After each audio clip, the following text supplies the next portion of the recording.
Friends ఇప్పుడు మనము negative సెంటెన్సెస్ని నేర్చుకోబోతున్నాం. అంటే ఏదైనా ఒక పని నేను ప్రతిరోజు చేయను, ప్రతి వారం చేయను, ప్రతి నెల చేయను, ప్రతి సంవత్సరం చేయను, లేదా పాస్ట్లో చేయని పనులను ఇంగ్లీష్లో ఎలా చెప్పాలి అంటే నేను నిన్న స్కూల్కి వెళ్ళలేదు, నేను నిన్న లంచ్ చేయలేదు, నేను లాస్ట్ వీక్ మా ఫ్రెండ్స్ని కలవలేదు, అంటే గతంలో ఏదైనా ఒక పని చేయలేదు అని చెప్పేటప్పుడు ఎలా, మరి ఫ్యూచర్లో చేయని పనులను ఇంగ్లీష్లో చెప్పడం ఎలానో నేర్చుకుందాం రండి.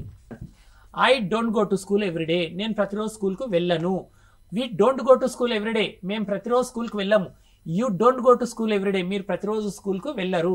They don't go to school everyday, వారు ప్రతిరోజు స్కూల్కి వెళ్ళరు. He doesn't go to school everyday, అతడు ప్రతిరోజు స్కూల్కి వెళ్ళడు.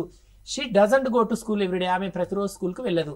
మరి డోంట్ ఎప్పుడు వాడాలి, డజంట్ ఎప్పుడు వాడాలి ఫ్రెండ్స్ అంటే I you they place any plural subjects. For example my friends, my brothers, my sisters, girls, boys, teachers, doctors, lawyers, ఇలా ఏ ప్లూరల్ సబ్జెక్ట్ వచ్చినా డోంట్ వాడాలి. మరి డజంట్ ఎప్పుడు వాడాలి, హీ షీట్ అనే సబ్జెక్టుతో పాటు any third person singular, my friend, my father, my mother, doctor, teacher, ఇట్లా ఎనీ థర్డ్ పర్సన్ సింగులర్ వచ్చినప్పుడు డజంట్ వాడాలి.